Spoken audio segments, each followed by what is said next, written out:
வணக்கம், welcome to Theonila Pradeep kitchen. இன்னைக்கு நம்ம பார்க்க போகிறது குழம்பு பொடி ரெசிபி. இந்த ஒரு குழம்பு பொடியை வச்சு நீங்கள் எல்லா வகையான குழம்புமே பண்ணலாம். இந்த குழம்பு பொடி நீங்கள் பயன்படுத்தினீங்க அப்படின்னா உங்கள் குழம்பு வந்து அவ்வளோ வாசனையாகவும் ரொம்ப டேஸ்ட்டாகவும் இருக்கும். இப்போ வாங்க இந்த குழம்பு பொடி எப்படி பண்ணுறதுன்னு பார்க்கலாம்.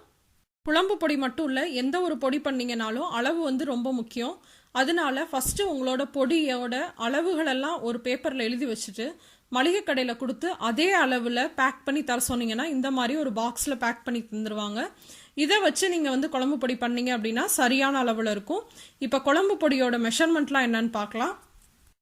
குழம்பு பொடி பண்ணுறதுக்கு நான் கொடுத்துருக்க அளவில் எல்லா பொருட்களையுமே வாங்கி வச்சுக்கோங்க. மிளகாய் வத்தல் 1 கிலோ, மல்லி 1 கிலோ, விராலி மஞ்சள் 100 கிராம், துவரம்பருப்பு 200 கிராம், கடலைப்பருப்பு 200 கிராம், சீரகம் 200 கிராம், மிளகு 100 கிராம், சோம்பு 50 கிராம், கசகசா 50 கிராம், வெந்தயம் 50 கிராம், கடுகு 50 கிராம், உளுந்து 50 கிராம், இட்லி அரிசி 200 கிராம், கட்டி பெருங்காயம் 50 கிராம், காய்ந்த கருவேப்பிலை சிறிதளவு. நான் சொல்லியிருக்க இந்த அளவுக்கு 3.5 கிலோ அளவுக்கு குழம்பு பொடி கிடைக்கும். உங்களுக்கு இதில் பாதி வேணும் அப்படின்னா எல்லா மெஷர்மெண்ட்டையும் வந்து பாதியாக மாற்றிடுங்க. மிளகாய் வத்தல் வந்து 1/2 கிலோ எடுத்துக்கோங்க, மல்லி 1/2 கிலோ எடுத்துக்கோங்க. இந்த மாதிரி எல்லாத்துலேயுமே பாதியாக ஆக்கிடுங்க. ஃபஸ்ட்டு இந்த குழம்பு பொடி பண்ணுறதுக்கு மல்லியை வறுத்துக்கலாம். 1 கிலோ மல்லியையும் ஒரே டைமில் வந்து வறுக்க முடியாது, அதனால கொஞ்சம் கொஞ்சமாக கொட்டி வறுத்துக்கோங்க. நல்லா வந்து செவக்க மல்லியை வறுத்துக்கோங்க. வறுத்துட்டு இதை வந்து நம்ம காய வச்சுக்கலாம். மல்லி, மிளகாய், அப்புறம் வந்து மஞ்சள், இது 3ஐயுமே காய வச்சிருங்க. நல்லா வெயிலில் வந்து மிளகாயையும் மல்லி மஞ்சளை வந்து காய வச்சுக்கோங்க. மிளகாய் வந்து நல்லா உடஞ்சி போகிற அளவுக்கு காயணும். அப்படி காஞ்சிச்சுனா தான் குழம்பு பொடி வந்து நிறைய நாளைக்கு இருக்கும்.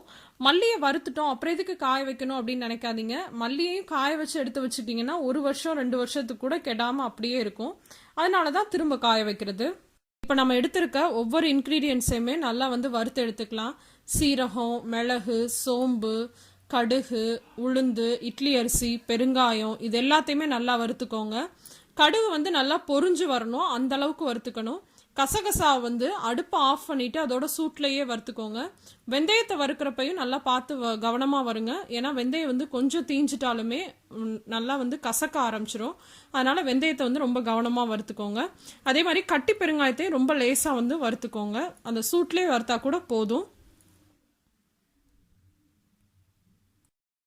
மிளகா மஞ்சளை மட்டும் நல்லா வெயிலில் காய வச்சு எடுத்துக்கலாம். மற்ற எல்லாத்தையுமே வறுத்துட்டும் கொஞ்ச நேரம் நம்ம வெயிலில் காய வச்சுக்கலாம். இந்த மாதிரி பண்ணுறனால நிறைய நாளைக்கு வந்து நம்ம குழம்பு பொடி வந்து கெட்டு போகாமல் இருக்கும். நான் சொன்ன மாதிரி எல்லாத்தையுமே வறுத்துக்கோங்க. ஆனால் கொஞ்சம் கவனமாக வருங்க. எந்த இன்க்ரீடியண்ட்டுமே தீஞ்சிடக்கூடாது. ஒரு சின்ன இன்க்ரீடியன்ட் தீஞ்சிருச்சுனாலும் குழம்பு பொடி வந்து கசக்க ஆரம்பிச்சிடும்.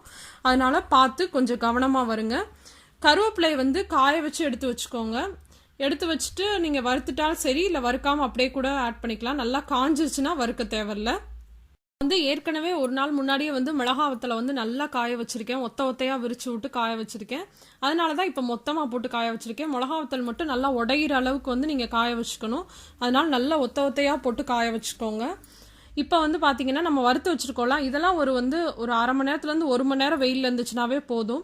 அதே மாதிரி பார்த்தீங்கன்னா நீங்கள் மிஷினில் அரைக்கிறதுக்கு தேவையான பாத்திரத்தையும் நல்லா வெயிலில் காய வச்சு எடுத்துக்கோங்க. ஏன்னா ஒரு சொட்டு கூட ஈரம் இருக்கக்கூடாது. ஈரம் இருந்துச்சுன்னா நம்ம குழம்பு பொடி வந்து ரொம்ப நாளைக்கு ஸ்டோர் பண்ண முடியாது, கெட்டு போயிடும் சீக்கிரமாகவே. இப்போ இது எல்லாத்தையுமே நல்லா 1 மணி நேரம் காய வச்சுக்க போகிறேன். காய வச்சுட்டு நம்ம மிஷினில் கொடுத்து அரைச்சிடலாம்.